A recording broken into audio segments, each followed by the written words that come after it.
दोस्तों एक बेटा अपने बूढ़े बाप को अनाथ आश्रम छोड़कर आ रहा था। तभी उसकी बीवी ने उसे फोन किया और कहा, सुनो, अपने बाप को यह भी कह दो कि त्योहार पर भी घर आने की अब कोई जरूरत नहीं है, अब वहीं रहे और हमें शांति से जीने दे। इसके बाद बेटा वापस मुड़ा और अनाथ आश्रम पहुंच गया। आश्रम में उसने देखा कि उसका बाप आश्रम के मैनेजर के साथ इस तरह गप्पों में व्यस्त है और वह यूं बैठे हैं मानो जैसे एक दूसरे को बरसों से जानते हो। इसके बाद बेटे ने मैनेजर से पूछा, सर आप मेरे पिताजी को किस तरह और कब से जानते हो? तो उस मैनेजर ने मुस्कुराते हुए कहा, मैं इन्हें तब से जानता हूं जब ये 30 साल पहले अनाथालय से एक बच्चे को गोद लेने आए थे। दोस्तों ये सुनने के बाद बेटा सन्न रह गया और रोते हुए अपने पिता के चरणों में गिर गया। दोस्तों दुनिया के सबसे महान फुटबॉलर में से एक क्रिस्टियानो रोनाल्डो की घड़ी की कीमत सुन के आपके होश उड़ जाएंगे। दोस्तों रोनाल्डो की घड़ी मशहूर वॉच ब्रांड रोलेक्स कंपनी की है। घड़ी को बनाने में सफेद सोने और 30 कैरेट हीरो का इस्तेमाल किया गया है। दोस्तों इस बेस कीमती घड़ी की कीमत करीब 3.5 करोड़ रुपए है। एक बार एक इंटरव्यू में उनसे पूछा गया कि घड़ी चाहे 10 रुपए की हो या 10 करोड़ की, वो बताती तो टाइम ही है ना।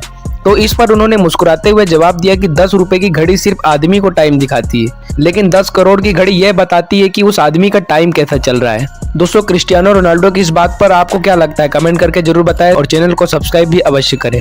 आखिर कैसे एक मगरमच्छ ने कराया एक प्लेन को क्रैश? दरअसल एक बार एक आदमी एक मगरमच्छ को एक प्लेन द्वारा स्मगलिंग करके ले जा रहा था। दोस्तों इस प्लेन में करीब 21 लोग सवार थे, जिसमें से 18 पैसेंजर तथा 3 क्रू मेंबर थे। लेकिन अचानक से वह क्रोकोडाइल बाहर निकल गया, जिसे देखकर पूरे प्लेन में भगदड़ मच गई। इसके बाद जब क्रोकोडाइल लोगों की तरफ बढ़ने लगा, उसके डर से सब लोग प्लेन के एक तरफ खड़े हो गए, जिसके कारण प्लेन का बैलेंस बिगड़ गया और वह एक साइड से झुक गया, जिसके कारण प्लेन बुरी तरह से क्रैश हो गया। दोस्तों इस क्रैश में करीब 20 लोग मारे गए थे और सिर्फ एक ही इंसान बच पाया था। दोस्तों क्या यह आपको अद्भुत बात पहले से पता थी? कमेंट करके जरूर बताएं, चैनल को सब्सक्राइब भी अवश्य करें। दोस्तों क्या आपने कभी सोचा है कि समुद्र का पानी नीला क्यों दिखाई देता है, जबकि हमारे घर का पानी तो कलरलेस होता है? दरअसल जब सूर्य का प्रकाश समुद्र के जल से टकराकर लौटता है तो समुद्र का जल इसमें से अधिकांश रंगों को एब्जॉर्ब कर लेता है।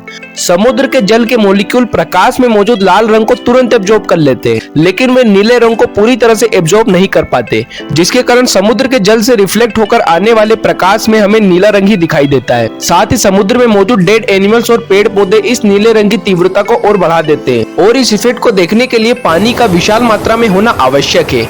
इसलिए ग्लास या बाल्टी का पानी हमें नीला दिखाई नहीं देता। दोस्तों क्या आपको ये जानकारी अच्छी लगी? कमेंट करके जरूर बताएं और चैनल को सब्सक्राइब भी अवश्य करें। आखिर क्यों बांग्लादेश के लोग भारत के 5 रुपए के सिक्के की तस्करी किया करते थे? दरअसल वर्ष 1980 और 2000 के बीच बांग्लादेश के लोग भारत से 5 रुपए के सिक्कों की खूब तस्करी किया करते थे। वे लोग इस सिक्के से ब्लेड बनाते थे। वह लोग एक सिक्के से 6 ब्लेड बनाते थे और एक ब्लेड की कीमत करीब 2 रुपए होती थी, यानी वो 5 रुपए के सिक्के से 7 रुपए कमा लेते थे। लेकिन जब RBI को यह पता चला कि 5 रुपए के सिक्के गायब हो रहे हैं, तब कोलकाता पुलिस की मदद से उन्होंने इस तस्करी करने वाले लोगों को पकड़ लिया और इस तस्करी को बंद कर दिया। और इसके साथ ही RBI ने 5 रुपए के सिक्कों को स्टेनलेस स्टील की जगह कॉपर निकल से बनाना शुरू कर दिया। और आपको तो पता ही होगा कि ब्लेड केवल स्टेनलेस स्टील से बनाई जा सकती है। दोस्तों क्या यह बात आपको पहले से पता थी? कमेंट करके जरूर बताएं और चैनल को सब्सक्राइब भी अवश्य करें।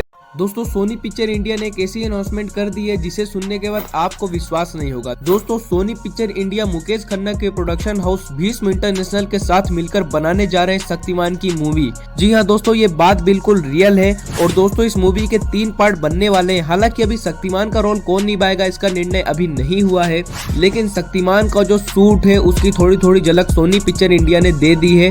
और दोस्तों अभी तो इसकी अनाउंसमेंट हुई है, इसे बनने में करीब 2 सालों का वक्त लग जाएगा। दोस्तों आपको क्या लगता है शक्तिमान के रोल में कौन सा एक्टर फिट होगा? कमेंट करके जरूर बताएं।